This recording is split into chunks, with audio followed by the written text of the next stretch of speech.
no tengamos bombeos, ¿sí? Mientras no tengamos bombeos, acá prácticamente nos dice que es 0.5, pero cuando ya tenemos bombeos, el 2%, ahí hay que aplicar este porcentaje. Pero cuando tenemos ya bombeos superiores al 2, en este caso 2.5, tranquilamente pueden adoptarse pendientes iguales a 0, nos dice. ¿Ya? Entonces, a tener cuidado eso para el diseño del planta. Si existen bermas, la pendiente mínima deseable será de 0.5, ¿ya? Y la mínima a menos de 0.35. Entonces, cuando tratamos de diseñar algunas bermas, no hay que diseñarlo con una pendiente 0, sino la mínima deseable debería ser 0.5, o tranquilamente ya podríamos hacerlo con 0.35, que es lo que dice la norma. En zonas de tránsito, ¿sí? En zonas, perdón, de transición de peralte, en que en este caso la pendiente transversal se anula, la pendiente mínima deberá ser de 0.5. Luego vamos a ver el tema de transición de peralte. Y pendientes máximas, nos dice, bueno, es conveniente considerar las pendientes máximas que están indicadas en la tabla, que incluso nos va a enviar a la tabla 301. No obstante, se pueden presentar los siguientes casos particulares, ¿no? Las excepciones. En zonas de altitud, en este caso superiores a los 3.000 metros sobre el nivel del mar, los valores máximos están en esta tabla, y prácticamente acá ya nos está dando dos formas de trabajar, ¿sí? Cuando no tengamos un proyecto que supere los 3.000 metros del mar, sobre metros nivel del mar, tranquilamente trabajaremos con esa tabla, que está en esta misma norma, que es la 303. Pero cuando ya tengamos un proyecto con una altitud que supere los 3.000 metros sobre el nivel del mar, trabajaremos con esa tabla, ¿ya? En autopistas, la pendiente de bajada podrá superar hasta un 2%. Los máximos establecidos que también nos envía la tabla para revisar, ¿ya? Acá está la tabla. Esta tabla lo utilizamos bastante nosotros para revisar esto, ¿ya? Miren, ¿ven? Vamos a ver. Esta tabla.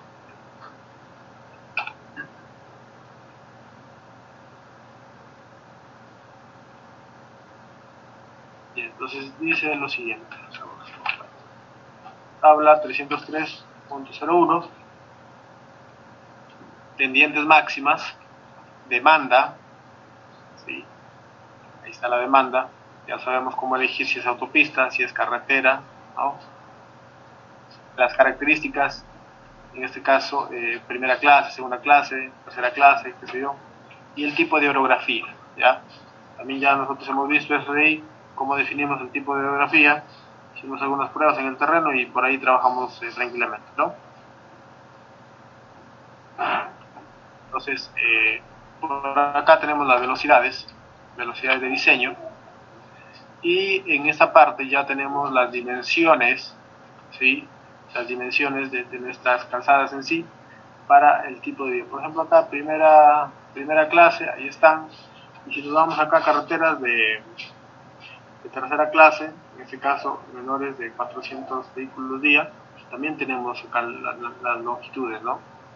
Por ejemplo, si nos vamos a una velocidad de 30 km por hora, tendríamos este dato, ¿sí?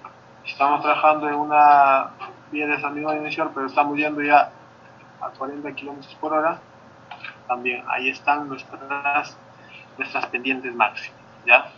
Entonces, volvemos a reiterar, si trabajamos en una vía con un diseño de velocidad de 30 km por hora, y de repente le pertenece a una carretera, en este caso con un índice medio diario anual de 400 vehículos menos, no menor, en este caso menor de 400 vehículos, y tenemos una vía de repente de tercera o cuarta clase, pues ahí la pendiente está especificada, ¿ya? Y así sucesivamente, en cualquiera de estos. Estas notas son bastante interesantes para leerlas, justo una vez nos dan alguna excusa para nosotros sobrepasar de repente esa pendiente o buscar un sustento.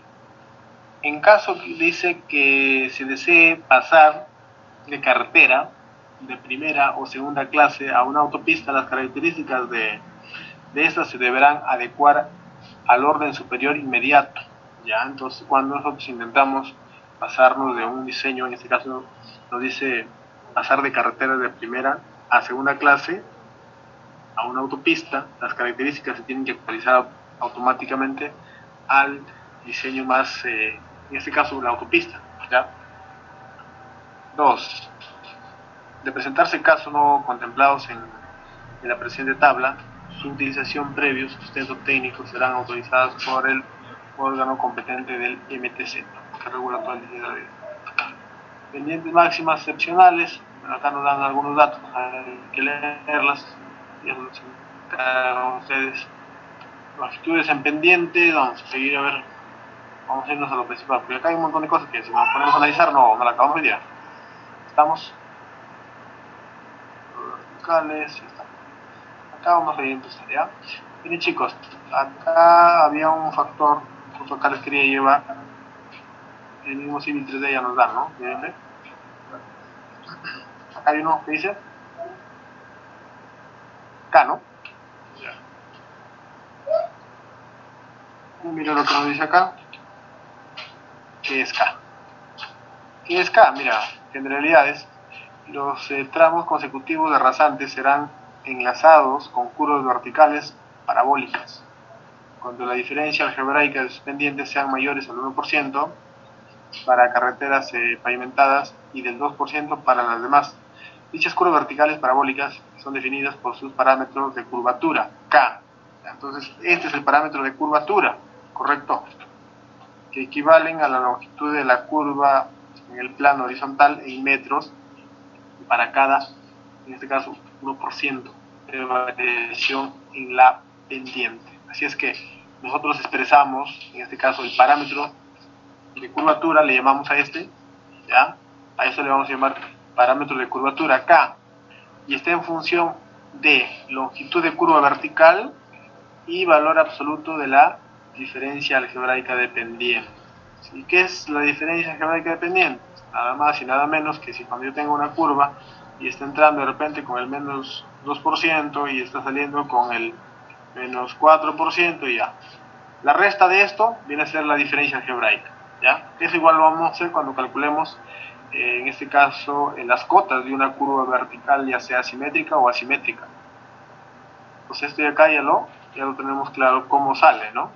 Gracias a la pendiente de entrada, ¿ya? Incluso acá no debería haber curva, ¿no? Solo acá nada más luego trabajamos una curva y ya luego lo eliminamos. Acá debería ser recto, tranquilamente funciona, ¿ya? En todo caso, acá sí estaría bien, ¿no? Acá tenemos, por ejemplo, nuestra pendiente de entrada prácticamente es 6 y la de salida es 5, ¿no? Y nuestra longitud pues creo que es ahí es 40 metros, ¿no? Entonces podemos ir utilizando nuestra calculadora y podemos hacer ahí el trabajo. Podemos utilizar ahí, entonces,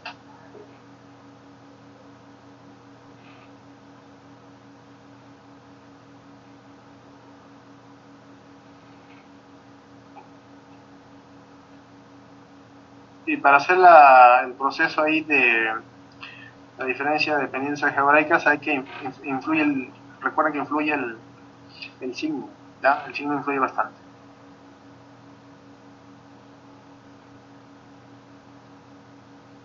Y ahí está, miren, a mí me sale 3.63. Bueno, acá ya redondeando 3.664 sale acá. No sé si lo calcularon ustedes. Lo único que tienen que hacer es lo siguiente para chequear si está bien. Incluso yo también recomiendo que lo revisen bien esto cuando a veces hacemos un cálculo o estamos realizando una supervisión de una vía, sobre todo del diseño, tenemos que revisar esto. ¿Ya? Entonces, lo único que es 40, que viene a ser la longitud de la curva en sí, dividido entre la diferencia de pendientes, en este caso la diferencia de pendientes algebraicas, que viene a ser en función la pendiente de entrada desde 6 menos positivo el símbolo, en este caso el porcentaje de salida, ¿no? Longitud de curva vertical, pendiente de entrada, menos 5. ¿Y cuánto te sale esto? Esto de acá, en la calculadora sale 3.6363 con 4 dígitos, ¿no? Así nos sale, ¿ya? Entonces este valor es este, redondo, ¿no? Entonces estamos bien ahí trabajando de esa manera, ¿ya? Entonces, si queremos chequear, nos vamos acá nuevamente y acá analizamos esto, ¿ya? Hay que tener bastante claro esto. Sigamos. Tipos de curva vertical. Las curvas verticales se pueden clasificar por su forma como curvas verticales convexas y cóncavas, ¿no? De acuerdo a las proporciones entre sus ramas que las forman.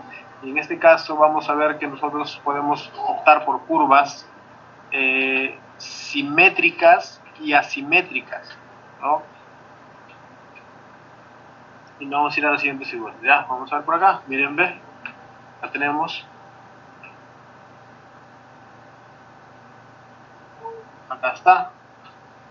Y esas curvas funcionan para todos los países iguales, ya no hay que haya diferencia ahí. Entonces, la geometría es lo mismo, ¿ya?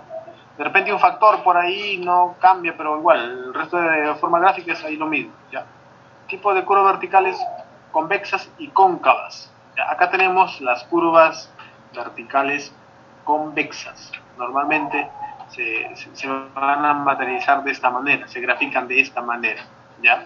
Las curvas verticales convexas. Luego tenemos las curvas verticales cóncavas, que tienen esta apariencia, ¿ya? Tienen esta apariencia.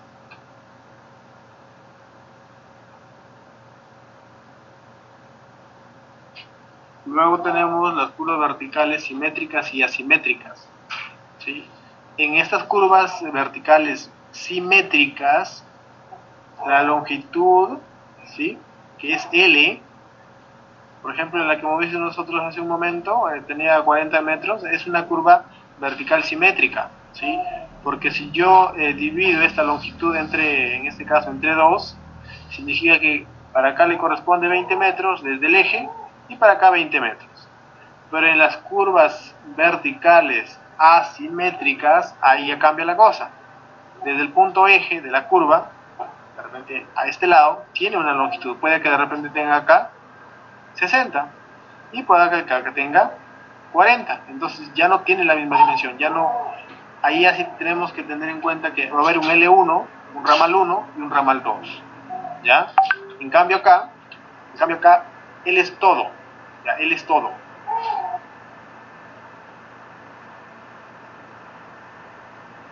Elementos de la curva vertical, eso luego lo vamos a ver, ¿ya? Acá igual, cuando hagamos el cálculo lo vamos a analizar a detalle. Vamos a ir barriendo por acá. Bueno, acá la fórmula dependiente de la diferencia de dependientes algebraica, ¿no? Esta diferencia algebraica de pendientes en porcentaje. Es lo único, pues, pendiente de entrada menos la pendiente de salida. Entonces eso ya lo vemos después. Vamos a ir al punto que necesitamos, ¿no? ¿Ya? Igual el cálculo sí iban a cambiar cuando son asimétricas y asimétricas. ¿Ya? Vámonos acá directamente, miren, chicos. La longitud mínima de una curva, ¿ya? Acá entran varios factores para poder saber cuál es la longitud mínima de esta curva. Voy acá y voy a irme a esta opción del geométrico, el editor geométrico, y me voy a ir acá, a esta opción. Y por acá vamos a ver de revisar, y acá tenemos la longitud, ¿ya? Incluso ahí ya nos resalta el Civil 3D, ahí nos está resaltando, ¿no? Si nosotros le aumentamos, vamos a decirle de repente acá 80, miren, ve, la curva empieza a tomar otra dimensión, ¿no? Si le decimos 150, pues el programa sí coincide, y si es necesaria esa longitud, bien, y si no, pues no nos va a respetar. En este caso ya no se podría asimilar esa distancia de repente de 90 a 80 metros, porque acá tenemos una curva muy cercana y están ya tocándose entre ellas. Entonces eso no puede suceder, tiene que haber una longitud de desplazamiento acá. ¿Ya? Entonces, pero yo le dije que esta curva la vamos a eliminar porque está de más. ¿Ya? Entonces eso ya es tema de criterio también, ¿ya? Entonces vamos a eliminar esta curva, ¿ya, chicos? Entonces vamos a irnos acá está, y nos vamos y siempre nos ubicamos en este icono, ahí está, enter, y ya está, ¿no? Y la única curva que tendríamos sería esta, ¿ya? Esa sería la única curva. Esto de acá ya se podría manejar, como le digo, de repente ya podríamos iniciar, incluso acá estamos iniciando un poco más arriba. De repente podríamos cambiar el inicio y tranquilamente podríamos de repente cumplir, ¿no? Ya. Pero ahora, la longitud necesitamos conocer nosotros. ¿Qué longitud le damos para trabajar correctamente, para que trabajemos de acuerdo a la norma? Hay varios factores que se calculan. Voy a ir resumiéndoles, si no quiero complicarles la vida, lo que quiero hacer es que sepan los parámetros que van a influir y por qué lo hacemos, ¿no? Y cómo van a influir cuando ya esa vía esté ejecutada y los vehículos estén transitando por ella. Cuando nosotros iniciamos, ¿sí?, con el vehículo en esta área, vamos a recorrerla, entonces nosotros debemos saber que para poder de repente identificar un vehículo que viene, ¿sí?, debemos tener una longitud, una L, una longitud definida. En este caso sería una mínima y una máxima, ¿sí? Conforme vamos avanzando en esta curva, ¿sí?, debemos tener una buena visibilidad hasta un cierto punto. De repente es 80 metros, 90 metros, depende de la velocidad que vayamos.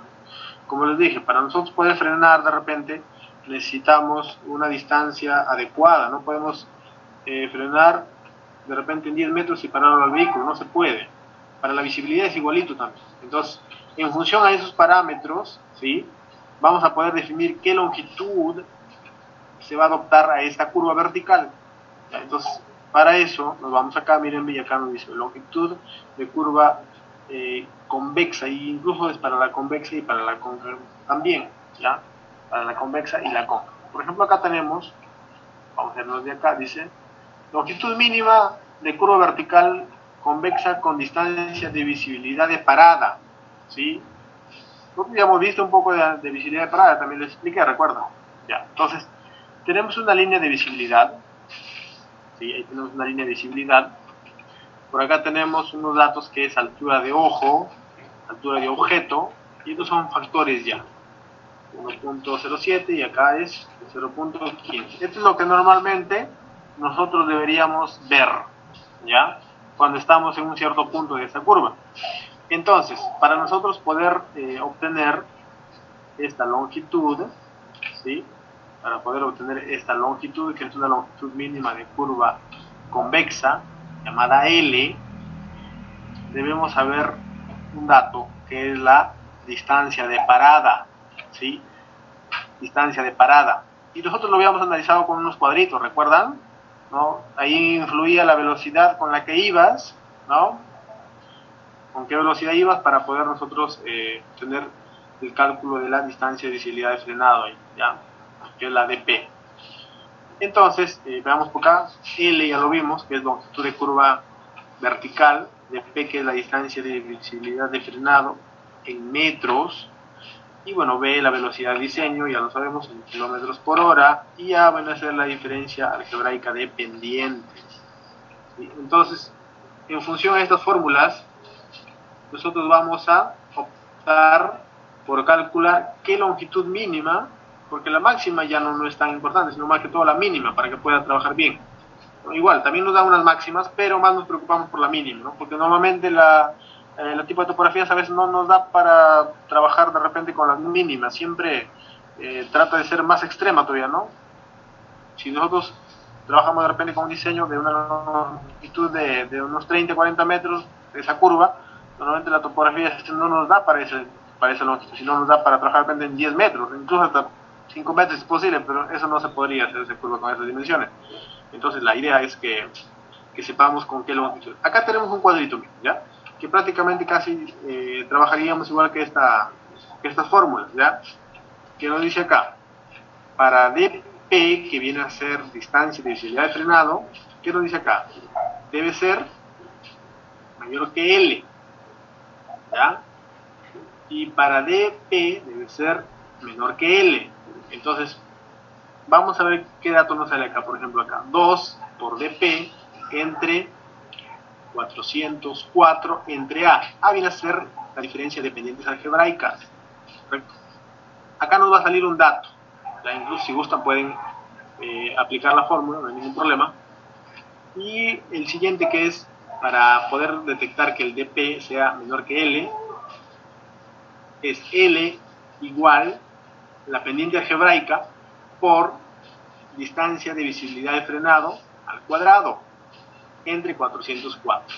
Acá nos va a salir una longitud mínima y acá una máxima, ¿ya? Entonces, entre esos dos datos, imaginemos que acá nos salga 90, ¿ya? Y acá nos salga de repente 180, ¿ya? Nosotros podemos diseñar con este parámetro mínimo 90 y como un máximo 180. Entonces, tranquilamente podemos utilizar 100, de repente podemos utilizar 120, ¿no? Siempre tratando de utilizar múltiplos de 10, ¿ya? Es lo más adecuado, sobre todo para un cálculo más, no tan complicado, ¿no? Para no trabajarnos con tanto decimal. Entonces, siempre con múltiplos de 10, podemos de repente diseñar con 100 acá nuestra curva y tranquilamente podría funcionar de esa manera. Pero también tenemos un ábaco, ¿sí? Estos ábacos nos ayudan también a hacer un cálculo mediante líneas. Por ejemplo, diferencia algebraica de pendientes en porcentaje. Imaginemos que estamos trabajando con una pendiente algebraica depende de 6. ¿Ya? Esa es nuestra diferencia de pendientes algebraicas. ¿Ya? Entonces, de nuevo, voy a trazar una línea desde este punto hasta allá. Esta sería una línea, estaríamos trabajando en 4%, en 4, no hay problema, ponemos 4 en 6. Lo importante es entender cómo funciona, ¿ya? Tenemos ya la diferencia de pendientes algebraicas. Ahora la velocidad de diseño. Nosotros podemos trabajar con una velocidad de diseño de repente de 60 o 70 km por hora. Nosotros habíamos trabajado con una velocidad, si no recuerdo, en esa área de 60 o de 70, ¿no? Entonces, nosotros tenemos que ver, imaginemos, si hemos trabajado de repente en 70, bacán. Entonces acá fijamos y prácticamente tendríamos esto. Y aproximadamente, ¿no? Si acá tenemos 0, acá tenemos 50, ¿no? Prácticamente ahí sería 90 metros, la mínima. Y a partir de ahí podríamos trabajar. Entonces, nos vamos al CAD y decimos, ¿sabes qué? Vamos a darle su dimensión a esa curva, tiene 80. Vamos a decir, o le decimos 100 de repente, ¿no? Ya está, listo. Ahí estaríamos cumpliendo, ¿no? Ahí ya se estaría trabajando correctamente. Incluso vamos a hacer la resta de pendientes algebraicas para ver cuánto nos sale. ¿No? Sería 6 menos 6, o con el signo. Ya el signo te ayuda a entender bastante bien. Entonces, menos 6.18 menos 5%, ¿no? Que es una pendiente positiva. Ahí tenemos prácticamente 11.18, ¿no? Nuestra diferencia de pendientes algebraicas. Nos vamos a la norma y como tenemos 11, ahí sí va a cambiar la cosa. Miren, ¿ves? Porque están midiendo una velocidad considerable, o sea, 60, 70 km por hora ya es una velocidad considerable. Cuando ya hablamos de 40, 50 es mínima, ¿no? La pendiente es 11.18, ¿no? Ya trabajemos más o menos por acá. Ya. A ver, entonces nos vamos por acá y trazamos una línea en esta área. ¿Listo? Y trajémonos con una longitud de, pero con una velocidad de 60 km por hora. ¿Ya? Ahí, listo, miren, ve, y tendríamos que trabajar prácticamente con una distancia, estaríamos trabajando con una distancia de 150, ¿no? 60 de repente, 70, 80 y 90. Entonces la longitud ya sería superior ahí, ¿no? Sería 190 metros. Entonces, ahí ya tendré cuidado, 190 metros. ¿Ya? En algunos casos, por ejemplo acá nos sale error, ya no nos está cumpliendo. Entonces hay que tener cuidado, ¿eh? Vamos a ver cómo nos cumple, ¿ya? Si ya no nos despacio, acá ya cerramos, ¿ya? Prácticamente acá unos 10 metros más o 5 y ahí darle 105 por ejemplo, ahí y acá nos quedaría un par de metros más y ya cerramos. ¿Ya? Entonces eso es prácticamente, este P ya tendríamos que moverlo, ¿no? Que ya empieza a modificarse para poder ganar longitud. Ya, por ejemplo ahí de repente ya tendríamos, ahí ya podríamos llegar de repente a 120, ahí tranquilamente a 140 creo. Y ahí se empieza a diseñar mejor ya la forma, ¿no? Entonces ahí está el detalle, ¿ya? Ahí está el detalle de la forma de cálculo. Y acá tenemos prácticamente el cálculo ya con la longitud, que es 140, ¿no? Entre la longitud, en este caso la diferencia de dependencias algebraicas, que es 11.18. Y nos va a salir este K, que es el factor de curvatura, curvas verticales, ¿ya? Y bueno, el resto ya saben, ¿no? PV, en este caso el PVI, que es punto vertical, en este caso en este centro, en el eje. Por acá tenemos la progresiva también de eso, el punto bajo de la progresiva y el punto más alto, ¿no? En este caso acá y luego acá. Pues ahí tenemos prácticamente casi todo, ¿ya? Entonces, en función a esto, vamos a poder trabajar. Pues lo normal es que hagamos ya una plantilla diseñada para esto, en donde vayamos añadiendo sus distancias de paradas para una velocidad en específico, y lo único que vamos a ir añadiendo van a ser la diferencia de dependencias algebraicas, nada más, y el programa ya nos da el mínimo y el máximo, y ahí incluso ya hacemos una plantilla donde nos puede decir, a esta curva dale 80 metros, para esta curva dale 90, para esta curva dale 100, qué sé yo. Pero ojo, esto es para una curva vertical convexa, por acá tenemos para otras. Entonces, pero la forma es la misma, ¿ya? Acá, por ejemplo, dice, para cuando la visibilidad de adelantamiento o paso, cuando DA, en este caso, sea menor que L, y cuando DA sea mayor que L, ¿ya? Pues hay que tener en cuenta. Acá tenemos ya otra, no es una curva vertical convexa con distancia de visibilidad de paso.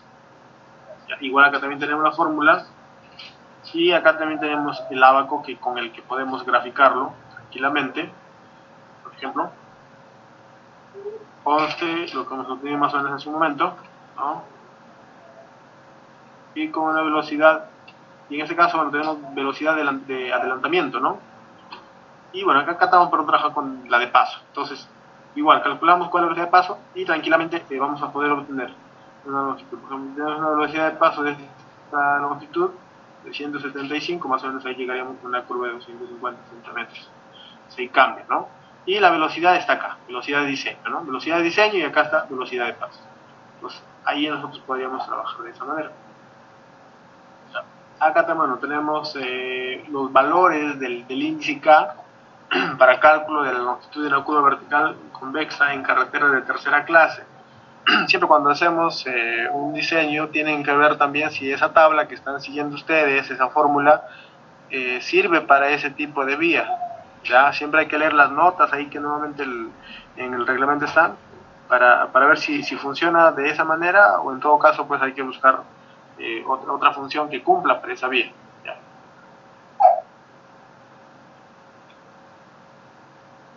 Entonces acá, por ejemplo, tenemos una velocidad de diseño para un tipo de carretera de tercera clase, en donde tenemos todas las velocidades de 20 hasta 90 kilómetros por hora. Tenemos una distancia de visibilidad de parada ya calculada, ¿no? Y tenemos un índice de curvatura, ¿sí? Y la distancia de visibilidad de paso también, y el índice de curvatura.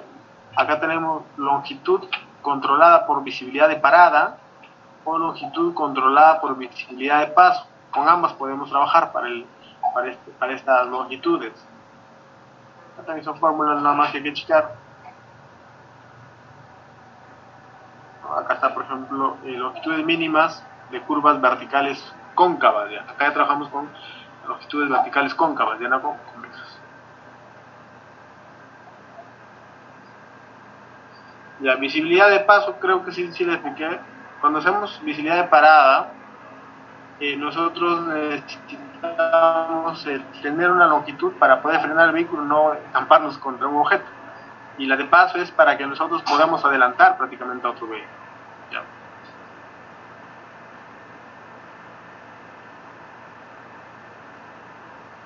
Ya. Incluso acá en la misma norma, si tienen alguna frase, alguna palabra que no han llegado a comprender, búsquenlo así de esta manera nada más, te explica en realidad entendible. ¿Ya? Incluso ahí te trata de hacer un poco más gráfico también. Y entonces acá igualito, ¿no? Acá sí tengan cuidado, miren, ven, y acá tendremos algunos otros datos, cambian las fórmulas también, ya no son las mismas, pero igual el ábaco también nos va a ayudar. ¿Ya? El ábaco nos va a ayudar.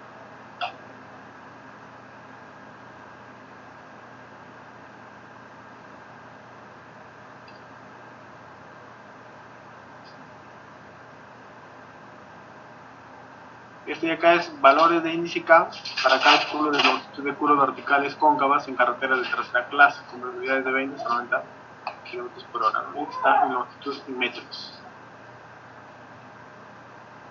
Y prácticamente eso es para el tema de diseño de la escuela. Llega para la plataforma de diseño, para las calzadas. Entonces, más o menos, teniendo en cuenta es eso, el tema ya del diseño en sí. Por acá ya son en rotondas, es otro tema. Anchos de bermas. Estos son para los anchos de bermas si quieren ustedes hacer un diseño, por ejemplo, en una vía que tiene 60 km por hora, ¿no? Y va a diseñar para una vía de repente de tercera clase. Terreno tipo 1, allá, tu berma tiene que tener 1,20 m. Si vas a trabajar con 90 km por hora y una carretera de segunda clase, allá. Tu ancho de tu berma, 3 metros. ¿Ya? Pero para este tipo de terreno, para el tipo de terreno en este caso tipo 4, ya no. ¿Ya? Ahí normalmente ya no cambia. Normalmente no lo consideramos más todo.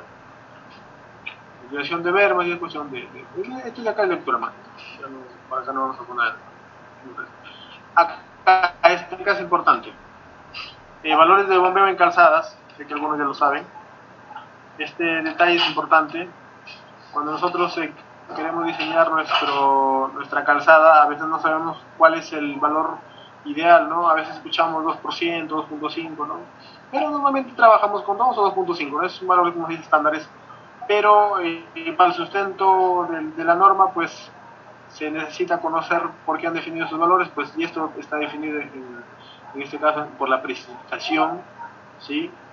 Por ejemplo, acá tenemos una precipitación menor de 500, y acá una precipitación mayor de 500 al año, ¿ya? Entonces, cuando tengamos un pavimento asfáltico de concreto Portland y tenemos esta precipitación en ese lugar, bombeo 2%.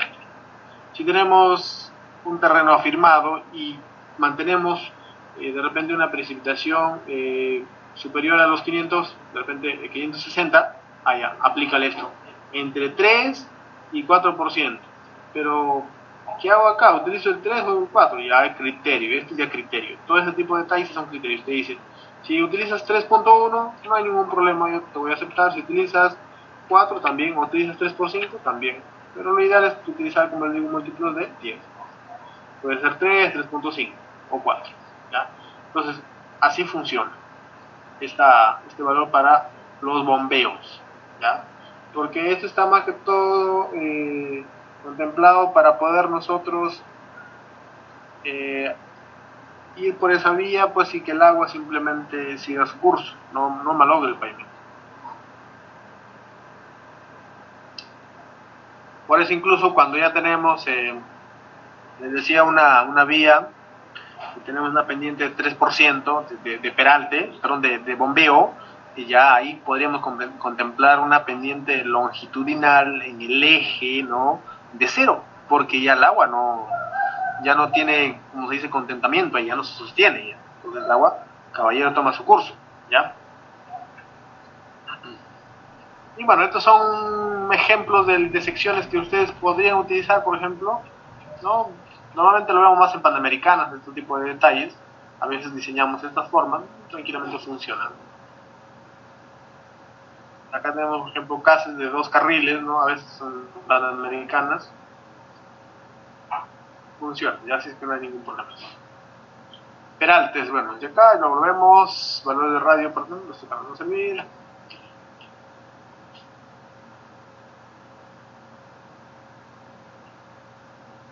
Bueno, esta tablita de acá nos va a servir bastante para hacer nuestros peraltes, ¿sí? Para hacer las longitudes que vamos a aplicar en curva o en tangente. Sigamos viendo, bueno, por aquí ya no.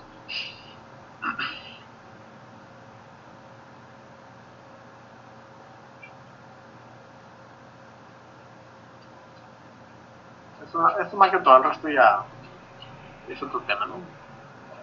Taludes, bueno, acá ya lo vamos a ver también. Taludes, hay bastantes cositas que vamos a ver. Sobre todo para el control, para el replanteo más que todo, más que diseño. Acá igual ya es. Entonces, eso bien sencillo. Entonces, chicos, ¿hasta acá hay alguna duda, alguna inquietud?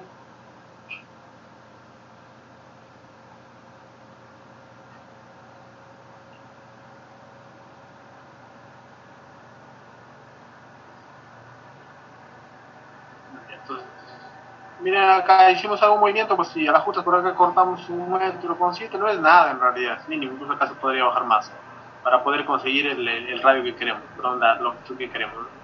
Eso se maneja. Muy bien, chicos, entonces, con respecto a esto, estaría cerrado ya el diseño en planta y el diseño en perfil, ¿ya? Y el tema de lo que sigue, como les digo, ya es Civil 3D, ya es Civil 3D más que todo. Muy bien, entonces, guardamos, si acaso. Vamos a ver ahí algo muy importante el día de hoy también. Miren, chicos, ¿ya? Pongamos mucha atención en esto, ¿ya? Cuando nosotros ya vamos a hacer un control en una vía, ¿sí? Vamos a hacer la ejecución de esa obra vial, también lo vamos a trabajar igual con un canal, lo mismo. Hay algunos conceptos que ya nos van a servir, ya, ¿no? Algunos criterios ya nos van a servir y alguna forma de trabajo. Entonces, las que nos podría cambiar o las que podrían ser modificables, nosotros vamos a explicar a detalle esa nada más. Pero si ya la forma de trabajo casi es lo mismo, pues es algo repetitivo, que nosotros ya más que todo sería por explicar algo repetitivo, ¿no? Es cuestión nada más de pasar de repente un proceso de una vía a una forma de trabajo en un canal. Si replanteamos de repente una pendiente, una calzada, pues en el eje, longitudinalmente, pues en un canal casi va a ser lo mismo, vamos a emplear también el mismo, replanteo de pendientes. Vamos a trabajar en un túnel y nos dicen replantear una pendiente, es lo mismo. Vamos a replantear una tubería, es lo mismo. Vamos a replantear una vereda, es lo mismo. ¿Ya? Entonces, más que todo algún tema constructivo podría variar, ¿ya? Entonces, para iniciar este proceso nosotros tenemos que tener una poligonal de control. Ojo, esta poligonal de control debe tener puntos de fijación al inicio y al final, ya sea para el tema planimétrico y altimétrico, ¿ya? Miren, lo que vamos a hacer es lo siguiente. Nosotros tenemos un punto de control en esta área y luego tenemos por acá otro, ¿sí? Entonces, cuando nosotros vamos a hacer, en este caso, vamos a establecer estos puntos, porque estos puntos nos van a ayudar a hacer el replanteo de esta vía. O sea, nos vamos a apoyar en estos puntos, nos vamos a estacionar en estos puntos, ¿correcto? Entonces, cuando nos estacionemos en estos puntos tienen que estar bien controlados, tienen que estar con una buena precisión. Entonces, le vamos a llamar a esta poligonal abierta, o acá como dice, por ejemplo, de enlace con control de cierre, en las que se conocen las coordenadas de los puntos iniciales y finales, y la orientación de la alineación inicial y final. ¿Cuál es la orientación? En este caso, acá sería el primer punto y el otro sería por ahí. Acá estaría uno y el otro estaría por ahí. Así debería estar, ¿no? Pues tenemos un punto acá y el otro estaría por acá. Entonces, ese sería un punto de control, ¿ya? Al inicio y al final. Siendo también posible efectuar los controles de cierre angular y lineal. Esto hace que nosotros podamos tener un control, si no, no vamos a poder. Si no tenemos definidos estos ángulos, y sobre todo esta línea, no vamos a poder hacer el control angular y lineal. Pues acá le voy a añadir, vamos a ver si voy a añadirle un punto cercano, por ejemplo, acá le voy a poner, ahí, y acá al final ya también, para que no se me vayan a confundir. Vamos a añadirle ahí y le vamos a añadir pues una línea extra, ¿ya? Para saber que estos son nuestros puntos de control. Entonces, en donde dice B1, ojo, y en donde va a decir, incluso acá le vamos a cambiar un código. La idea es que se entienda a la perfección.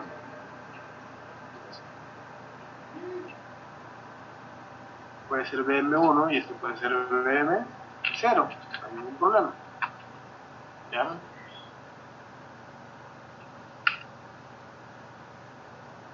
Puede ser BM3, ya está. O punto de control 1, punto de control 2, punto de control 3, ¿correcto? Muy bien. Entonces, esta es la forma de trabajo que nosotros debemos tener en campo. Nosotros ya sabemos que cuando hacemos una topografía de esta magnitud, nuestro replanteo va a poder trabajar bien. La constitución del diseño geométrico en cada punto va a pertenecer al lugar, va a ser, en este caso va a tener una buena precisión.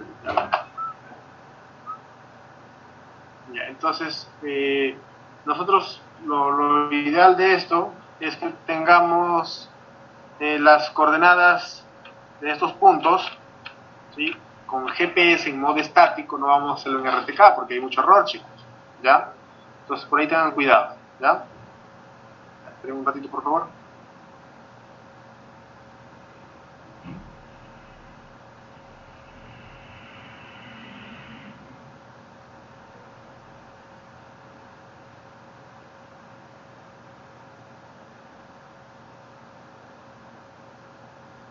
Ya, entonces continuemos. Ya, les decía entonces, estos puntos deben estar en un modo estático, sí o sí, no hay de otra. Pueden estar enlazados a la red o pueden de repente estar certificados también, de eso no hay ningún problema. Eso depende de la entidad como lo piden, ¿ya? Entonces a partir de ahí ya nosotros vamos a poder hacer el control y la medición de esta poligonal. Pero lo que nos va a ayudar a controlar van a ser estos puntos, pues, porque si estos puntos no tienen precisión, pues si no tienen precisión estos, la línea inicial y la línea final, pues yo en realidad no voy a saber si estoy trabajando bien internamente acá, ¿no?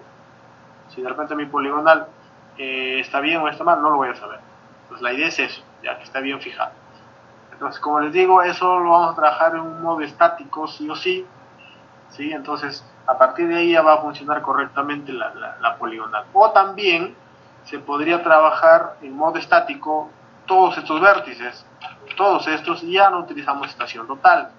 También funciona, ya todos en modo estático, y ya no utilizamos estación total.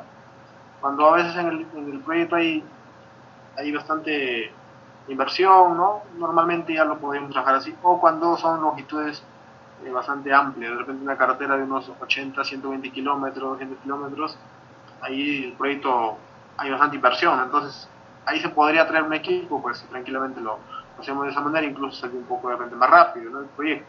Entonces por ahí funcionaría de esa manera, no hay ningún problema. Pero si no, con estación total, no hay problema. Y esto es para el control planimétrico. Y por acá tenemos para un control altimétrico, en donde hacemos una nivelación geométrica de ida y de regreso. Ustedes lo conocen, ¿no? Un proceso bastante conocido. Entonces, cuando no existen puntos de cotas definidas, el mejor método sí o sí para comprobar el terreno, ¿no? Es el más práctico y el más usado en la topografía como probar la nivelación, ¿no? En este caso, este método consiste en correr la nivelación de BMs. En este caso solo vamos a tener el BM inicial como punto fijo, solo este nada más. Este va a controlar a todo. Este de acá, que es BM2, no lo vamos a tener aún. Entonces, este BM inicial y uno final luego se regresa partiendo de un BM final, y en este caso nosotros lo establecemos esto. Iniciamos, medimos de esta manera, luego así, y así continuamos, ¿no? Nuestro equipo se va cambiando nuestro equipo. Decimos, ¿sabes qué? Ya llegamos a 500 metros, porque la idea es llegar a 500 metros, no excedernos, ¿ya? Y empezamos igual, ¿no? Empezamos a hacer la misma. Hasta que empezamos a llegar acá, ¿no? Y cerramos. Entonces, ese es el proceso, ¿no? Todo. A ver, leamos lo que más dice acá. A ver, BM final al iniciar por una ruta diferente a la primera. La forma de chequearse es que partiendo del BM final debería llegar al BM inicial con la misma elevación, ¿ya? Entonces nosotros hacemos este recorrido, chicos, y vamos dejando ya los puntos obvios de control ahí establecidos, y cuando regresamos pues tenemos que regresar a una cota inicial. Si hemos reiniciado con 50, pues tenemos que terminar con 50 también, ¿no? Entonces ahí identificamos el error. ¿Cuál es el error de eso? ¿Ya? Y bueno, normalmente podemos utilizar la libreta de esta naturaleza. Hacemos una nivelación de ida, que nosotros ya lo hemos hecho, ¿no? En la primera sesión, y luego una nivelación de vuelta, ¿ya? Entonces, una vez que establecemos esos puntos, ya esos puntos nos van a ayudar a hacer el replanteo del eje, el replanteo del bombeo, incluso también, tema vertical estoy hablando, ¿no? Si tenemos que hacer de repente algún control diferente a eso, nos vamos a apoyar de los BMs, ¿ya? Y después de ello ya sí vamos a tener que hacer una plantilla, ¿ya? En este caso, para hacer el control horizontal desde curvas, más que todo del eje, de las calzadas, de los taludes, de los peraltes, de todo, ¿ya? Entonces la idea es tener todo esto. Y por acá de repente tenemos un resumen, no tenemos un cuadro de datos de elementos de curvas horizontales, donde tenemos el número del PI, el sentido de la curva, si de derecha a izquierda, la deflexión de esa curva, el radio, la tangente, la longitud de curva, la longitud de cuerda, ¿no? Tenemos la externa, el PI, el PC, obviamente coordenadas, y el PT, ¿no? Entonces, por acá tenemos sí o sí las progresivas en cada uno de estos puntos, y por acá ya sus coordenadas de cada una de ellas. Es una plantilla en la que nosotros vamos a tener que elaborarla conforme ya se finalice el diseño. ¿Ya?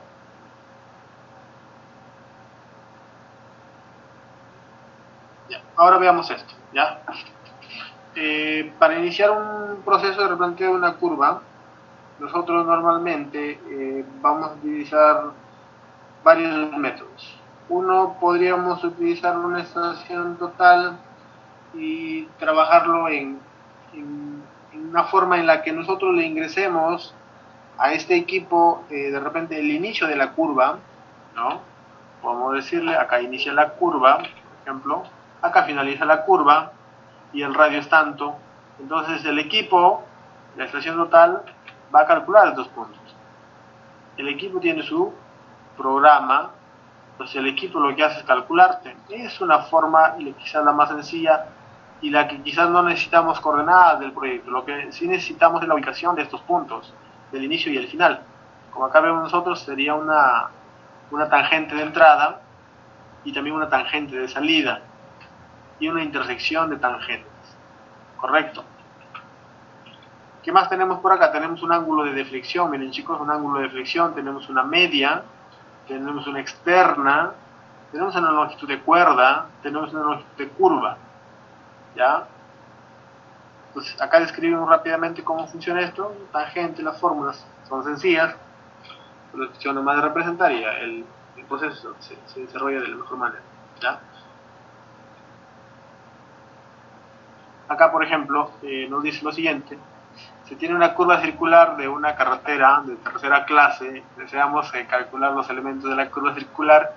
Los siguientes datos, en este caso los parámetros de velocidad, son de 50 km por hora, radio 50 y un ángulo de 44 grados. ¿Ya? Entonces, para hacer el replanteo tenemos que calcular la tangente, ¿no? La longitud de la curva de la cuerda, la media y la externa.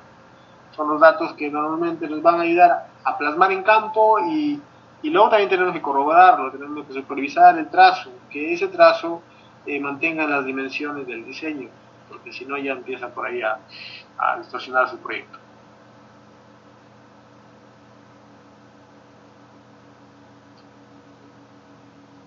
Por ejemplo, acá tenemos un ejemplo en donde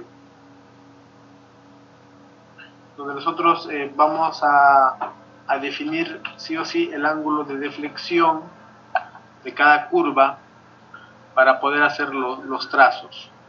Una es que nosotros ya tengamos un diseño listo y simplemente pues vamos a cumplir esos parámetros. En otras oportunidades hay que nosotros ir diseñando la carretera, ir diseñando, ir replanteándolo ahí en el momento, y ese es en donde la mayoría a veces sufren porque no han trabajado de esa manera o porque no están preparados simplemente.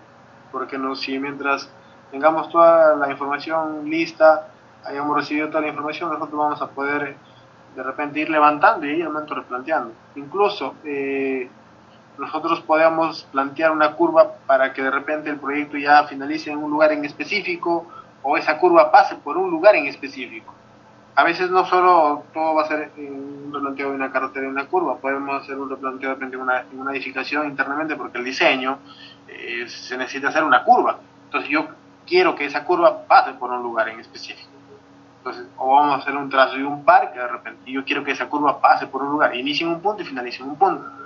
Entonces, ahí es donde nosotros ya tratamos de hacer un análisis más interesante y tratamos de calcular de repente una externa, en este caso con un valor exacto o con un valor que nosotros ya sepamos para que la curva pase por ese lugar. Y entonces la externa va a ser importante y la tangente. La externa y la tangente son vitales, ¿ya? Entonces por ahí hay que tener en cuenta eso.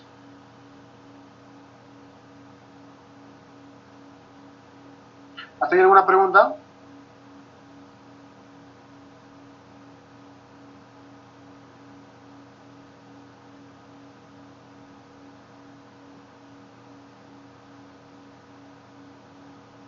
Ninguna, ¿no? Ya miren, para el replanteo vamos adelantando, ¿no, chicos? Hay varias técnicas, ¿ya? Va una técnica 1, miren, los que han trabajado bien y los que no pongan mucha atención. La estaca, una forma de trabajo, la estaca enterrada, viene a, en este caso, a situarse en la cabeza de la estaca o la cota de la rasante, ¿ya? Nosotros a veces trabajamos el replanteo y decimos, ¿sabes qué? Vamos a trabajar en la cabeza, como se dice, ¿no? En la cabeza, ahí va a ser nuestra rasante. Pues acá tenemos que rellenar, sí o sí. Pues podemos decirle que esta cabeza va a ser nuestra rasante. Entonces, a partir de ahí, empieza a trabajarse todo. Es una técnica. La técnica 2 es marcar, o en este caso, referido a la cabeza de la estaca, la altitud a la que hay que desmontar, ¿ya? O de repente hay que rellenar, qué sé yo. Plantamos acá las estacas, miren, y le decimos, ¿sabes qué? Con respecto a la cabeza, pues vamos a bajar de repente 9 metros, acá por ejemplo lo dice, ¿no? 9 metros. Acá, por ejemplo, con respecto a la cabeza, vamos a bajar 4 metros, punto 72. Y aquí, en la cabeza de esta estaca, vamos a subir 8 metros, punto 84. Entonces, así ya tenemos la referencia para el replanteo en una carretera, sobre todo en trocha, o cuando estamos iniciando una carretera virgen. ¿Ya? Acá le decimos cuánto bajamos, acá también, y acá le decimos cuánto subimos. Porque imagínense, colocar estacas pues justo en todo se puede decir en toda la rasante, a veces no, las dimensiones del corte a veces no se prestan para eso. Entonces son dos técnicas. Lo puedes dejar en la cabeza, ¿sí? O lo puedes dejar marcado, pero a partir de ahí puede ser positivo o negativo. Puede ser relleno o puede ser corte. ¿Ya? Entonces la rasante igual va a pasar, pero con referencia a estas marcas que tú dejes. ¿Ya? Y técnica 3, realizar una marca en la estaca y referir la distancia de la rasante a dicha marca, ¿ya?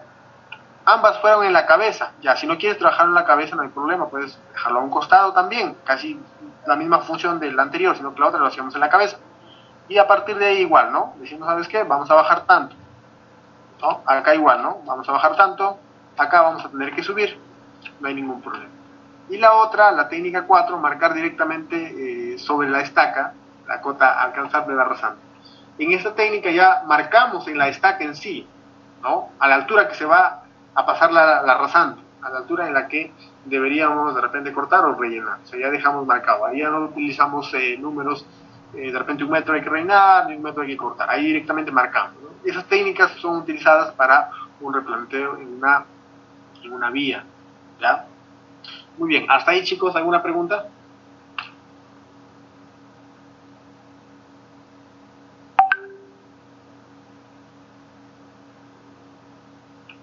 Bien, entonces, creo que está entendido, ¿no chicos? ¿Todo está claro? Creo que sí, ¿no? Ya. Entonces, a ver.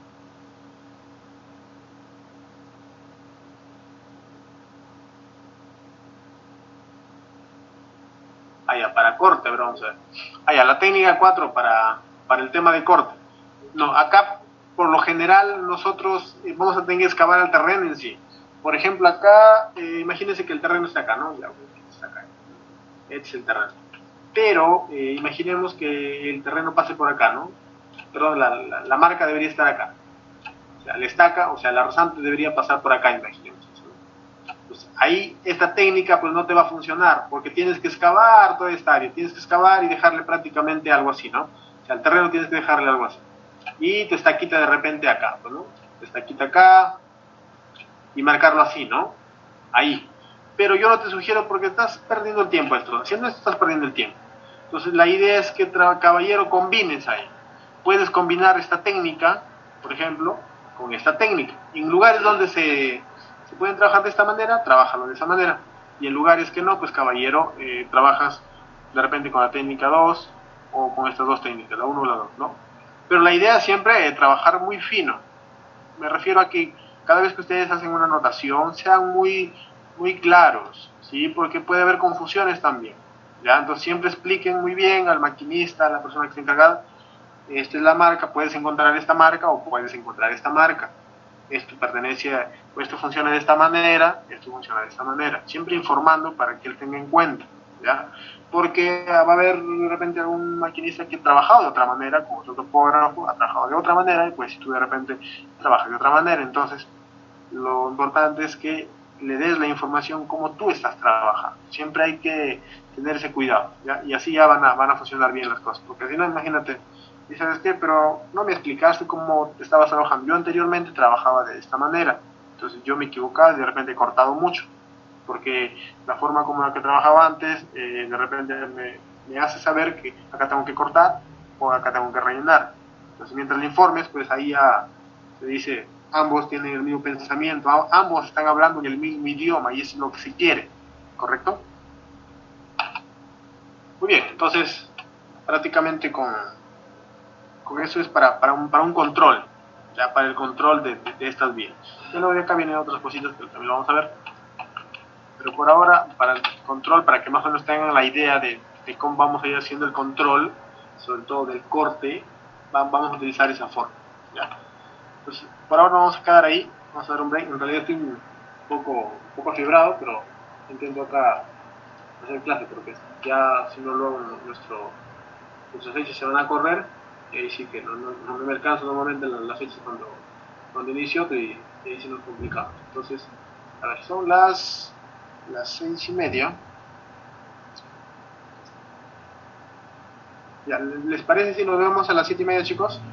Mientras me tomo una pastilla por si acaso para poder resistir un poco más. ¿Ya? ¿Les parece?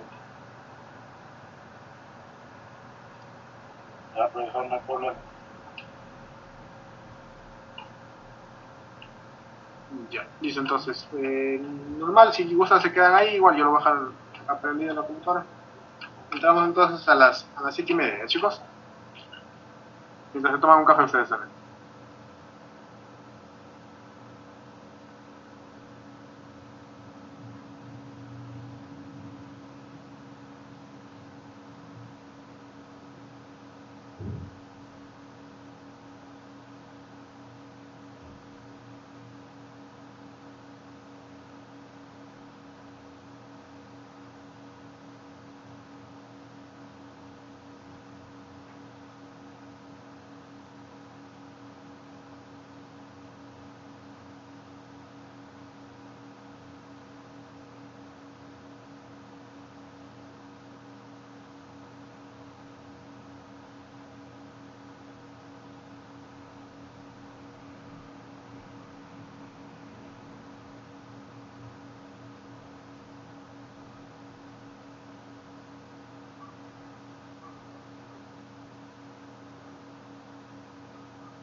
Ah,